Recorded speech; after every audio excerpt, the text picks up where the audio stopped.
In tonight's album rankings video, I will be discussing 10 game-changing albums of the 1970s. Some of them are influential albums that took rock and metal in a different direction during that decade. Either the albums created a new subgenre or introduced something new to the table. Feel free to like and subscribe to my channel. And when you're done watching this video, you can go back and check out previous album ranking videos. The playlist is in the description box. By no way, this list is in chronological order, and these records were put out in between 1970 and 1980, so it's not a ranking video by any means this week. I begin with the album in many critics' opinions believe started heavy metal, and that's Black Sabbath's debut. Now, I recently did an album review on this album. You should check that video out yourself. But the first Black Sabbath album was a lot different, and credit should go to founding member and guitarist Tony Iommi for creating the heavy metal riff, which in turn, Black Sabbath's debut, became the birth of heavy metal. Others may differ and say it's Paranoid, the next record, but this one started it all. The music and lyrics were dark for the time. Nothing had been done prior to this, not even by Led Zeppelin, who released their first record a year prior to Sabbath. Songs like Black Sabbath, The Wizard, and NIB all stood out from this game-changing record. Speaking of Led Zeppelin, their untitled fourth record released in November of '71. Following the lukewarm response of Led Zeppelin III, Robert Plant, Jimmy Page, John Paul Jones, and John Bonham headed back to the studio from December of 1970 to February of '71 to create what many critics state to be the greatest album in Led Zeppelin's discography, which turned out to be this one. 37 million copies were sold, including 24 million here in the United States, making it a double diamond seller. And it's all because of songs like Rock and Roll, Black Dog, Misty Mountain Hop, Going to California, When the Levee Breaks, and their iconic signature song, Stairway to Heaven. That album had to influence a whole new generation of bands that came after them, like Guns N' Roses and Pearl Jam. Without a doubt, this is Led Zeppelin's greatest album. The Dark Side of the Moon. Another game changer of an album, this time by Pink Floyd. Pink Floyd was known for its psychedelic and progressive rock elements. They were also dabbling into space rock and folk music as well. But Dark Side of the Moon from Pink Floyd was released in March of 1973. It's more of a concept album than anything else, and it focuses on the pressures faced by the band during their arduous lifestyle, and also deals with the mental health issues of former band member Syd Barrett, who departed from the group 5 years prior to this album being released. Globally, this record sold 45 million records worldwide. Dark Side of the Moon is Pink Floyd's most successful record in their near 60-year career. A Night at the Opera is one of Queen's most successful albums, makes it on this list, but the reason why it's a game changer to me is mainly due to the group's wide range of musical styles, not just hard rock or heavy metal, but elements of pop and progressive rock influences as well. That album went to the top of the UK charts, while it reached the top 5 in the US. It sold 4 million copies in America alone. What made this record so special and influential is the song Bohemian Rhapsody, a song that became the band's biggest hit prior to We Will Rock You from News of the World 2 years later. But be that as it may, the song Bohemian Rhapsody from A Night at the Opera made Queen into international superstars, and their musical influence on the world is still going strong to this day. Toys in the Attic is Aerosmith's third album, released in 1975.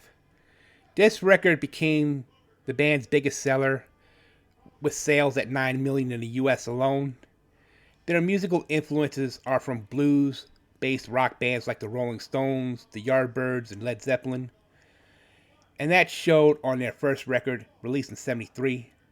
They were still trying to find their edge with Get Your Wings in '74. But by the time Toys in the Attic came out, the band's popularity started to soar. thanks to tracks like Walk This Way, the title track, and Sweet Emotion. If it hadn't been for this record, we would never ever get bands out of LA in the 1980s like LA Guns, Faster Pussycat, Motley Crue, Rat, or Guns N' Roses. And albums like Toys in the Attic, along with their next album Rocks, released in '76, are proof of how influential Aerosmith was to those bands from the 80s, and grunge acts like Pearl Jam, Stone Temple Pilots, and Staind were in the 90s. Next up is Kiss's fourth studio effort, Destroyer, released in March of 1976. It's the first Kiss album since they released their first live album in '75 called Kiss Alive, and Destroyer became the band's first commercially successful album following the success of Kiss Alive. And all that shit about them being knights in Satan's service from back in the day because they wear cool costumes and what many people nowadays call corpse paint. They were one of the pioneers of what would become glam rock or glam metal, depending on your taste in music. And like Aerosmith, if it wasn't for Kiss, there would be no Motley Crue, no Poison, no Rat, or any other band that grew up worshiping their music. Destroyer to me is an influential record, not because of the cool artwork done by fantasy artist Ken Kelly, but the anthems like Detroit Rock City and Shout It Out Loud, but the destructive and hellacious cut like God of Thunder, and not to mention the band's first top 10 hit, Beth, which was sung by then drummer Peter Criss. Jailbreak is the sixth studio effort from Irish band Thin Lizzy. Thin Lizzy's musical style earlier on was more folk rock, but in later albums like Nightlife, which went more into soft rock and blues rock direction, and Fighting was just more of a hard blues rock record, the twin guitar attack of Scott Gorham and Brian Robertson was what led other bands like Judas Priest and Iron Maiden later to follow suit. Jailbreak is the only Thin Lizzy record to be certified gold in the US and reached the top 20 on the Billboard charts. It also reached the top 10 in the UK. The album features the group's biggest hit, The Boys Are Back in Town, which is a very popular Thin Lizzy song that it has been covered multiple times over the years. Van Halen's self-titled debut, released in early 1978, featuring the standout tracks Ain't Talking About Love, Running with the Devil, and the cover of the Kinks' You Really Got Me. It also features an instrumental opener, Eruption, which introduced the entire world to a guitar virtuoso like Eddie Van Halen. He took guitar playing to a whole new level, and he was ahead of his time too. Not too many guitar players could touch Eddie Van Halen when his band came on the scene. Besides, this record is one of two Van Halen records to go diamond, which means 10 million copies sold in the US, the other being 1984, which would be the last album for singer David Lee Roth until 2012's A Different Kind of Truth. Motorhead's Overkill is next up, and this along with Bomber spearheaded a new genre called speed metal, and it would eventually become the architect for another genre in metal called thrash metal. Kerrang! Magazine ranked this record number 46 among the 100 greatest heavy metal albums of all time, and an American thrash act called Overkill was named after Motorhead's second album, Overkill. And finally, we got British Steel, the sixth studio record from Judas Priest. Much like albums like Sin After Sin, Stained Class, and Hell Bent for Leather, Priest continued to push towards a commercial style while still featuring some dark and doomy lyrics. And around that time, Judas Priest went for the leather-clad look.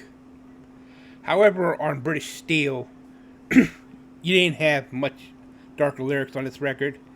Instead, you got rockers such as Living After Midnight, Breaking the Law, Metal Gods.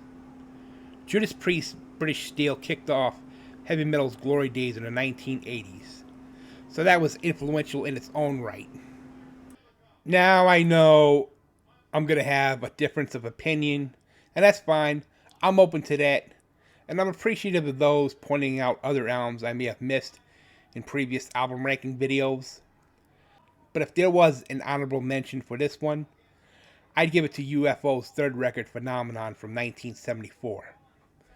See, when Michael Schenker joined UFO after leaving Scorpions, he changed the band's space rock style to a more straightforward hard rock sound, and that led to a bunch of bands being inspired by UFO's music over the years. Whether it was from thrash bands like Metallica or Megadeth, grunge acts like Pearl Jam or Alice in Chains, or fellow British bands like Def Leppard and Iron Maiden, even the Scorpions, a band that was founded by Michael's brother Rudolf Schenker, has some UFO influence in their music. So from Black Sabbath's debut to British Steel from Judas Priest, that's the most influential albums of the 70s, and UFO's Phenomenon is an honorable mention. No.